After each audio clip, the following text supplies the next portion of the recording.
피디님, 똘똘한 한 채라는 말 들어보신 적 있으세요? 그게 무슨 말이에요? 부동산 중에서도 아파트에서 좀 많이 나오는 단어인데 어설픈 입지, 어중간한 금액대 매물들 뭐 한 두세 개보다는 차라리 하나로 집약해서 A급 매물을 하나로 가져간다 이런 취지에서 이제 똘똘한 한 채라는 말이 아파트 시장에서 많이 이제 쓰이고 있는데 요즘에 상가주택에서도 이 단어가 좀 많이 등장을 하고 있어요. 상가주택은 혹시 뭔지 아세요? 혹시 주상복합 같은 건가요? 그거랑은 조금 다른데 쉽게 말씀드리자면은 말 그대로 상가와 주택이 한 건물 안에 섞여 있는 그런 형태의 건물들을 얘기하거든요.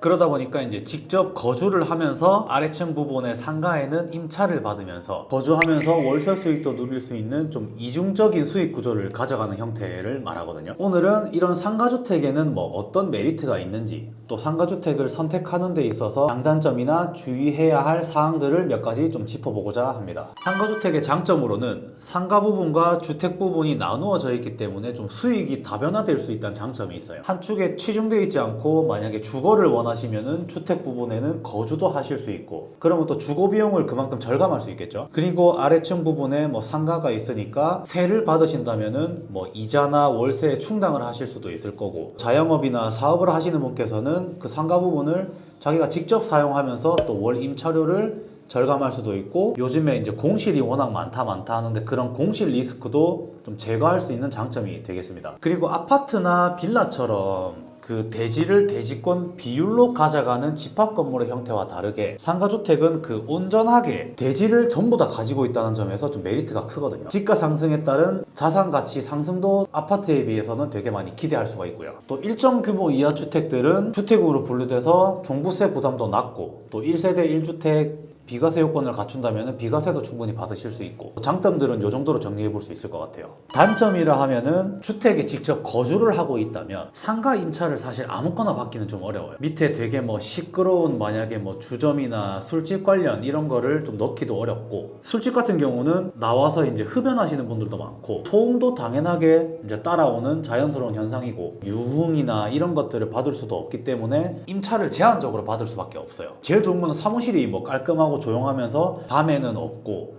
이렇게 하니까 제일 좋긴 한데 사실 입맛대로 받을 수 없다는 게 좀 단점이기는 하고요. 그리고 대출 부분에 있어서도 주택분의 면적이 넓은지 뭐 상가분의 면적이 넓은지에 따라서 대출도 또 달라지기 때문에 그런 점도 미리 체크를 반드시 해보셔야 되고요. 주택담보대출을 이제 한도를 많이 받기도 조금은 어려워요. 그리고 취득할 때 이제 취득세를 낸다고는 제가 저번 영상에서도 말씀을 드렸는데 상가주택 같은 경우에 면적에 따라서 취득세가 이제 안분을 하게 되는데 주택분에 관해서는 무주택자면 당연히 1.1%를 받으실 테고 근데 다주택자거나 혹은 법인이다 하면은 취득세 중과가 들어가거든요. 그런 것 때문에 올근생 건물보다는 아무래도 법인이나 다주택자분들은 세금이 취득세가 많이 나올 수밖에 없어요. 이 부분도 매입 전에 반드시 체크를 하셔야 되는 상황입니다. 최근에 이제 제가 상가주택 계약해드린 분도 취득세를 1억을 넘게 내셨거든요. 근데 그거를 모르고 있다가 갑자기 잔금 당일에 법무사분이 취득세 이만큼 나옵니다 하니까 그렇게까지 많이 나와요? 이렇게 하면 사실 되게 당황스럽잖아요. 반드시 계약 전 혹은 잔금 전이라도 꼭 체크를 해서 대비를 하셔야 되는 부분입니다. 그럼 상가주택은 보통 어떤 분들이 많이 찾으시나요? 저 같은 경우에 실제로 상담을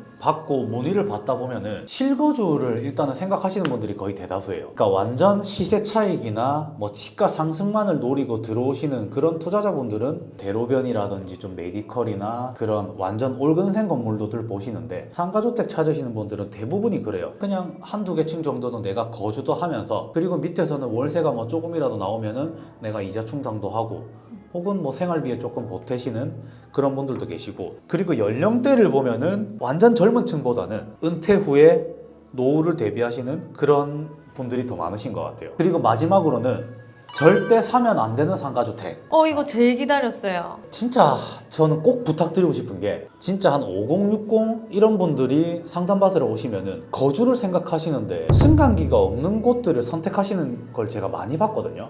근데 처음에는 한 3층 정도면 그래 뭐 운동 삼아서 오르내리고 하면 좋겠지 하시는데 올라가는 건 괜찮은데 내려오실 때 무릎에 부담이 진짜 많이 가시거든요.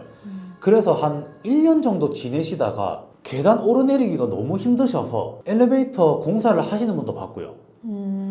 그리고 만약에 그게 또 비용적으로나 또 공사하는데 여건이 맞지가 않는 분들 같은 경우는 다시 시장에 내놓는 경우도 많이 봤어요. 그래서 꼭 연배가 조금 있으신 분들이라면은 진짜 승강기가 꼭 있는 건물을 선택하셨으면 좋겠어요. 저도 애가 둘인데 아이가 있으신 분들 같은 경우에는 아무래도 오며 가며 애기들이랑 이제 다녀야 되니까 상가에 들어가는 임차업종을 진짜 좀 고민해서 보셔야 되거든요. 그렇잖아요. 저도 이제 애가 이제 9살, 6살인데 초등학생이고 유치원생인데 막 다니는데 우리 건물 1층에 막 앞에 손님들 나와가지고 담배 피고 있고 술 마시고 떠들고 있고 막 쓰레기도 널브러져 있고 하면 진짜 교육에도 너무 안 좋고 그런 것들도 꼭 체크를 좀 잘 하셨으면 좋겠어요. 자, 지금까지 말씀해드렸던 이제 사항들을 토대로 좀 은퇴 후에 저축해왔던 금액이나 시드를 가지고 상가주택이나 투자를 고민하시는 분들이라면은 진짜 신중하게 좀 상가주택들을 잘 고르셨으면 좋겠습니다.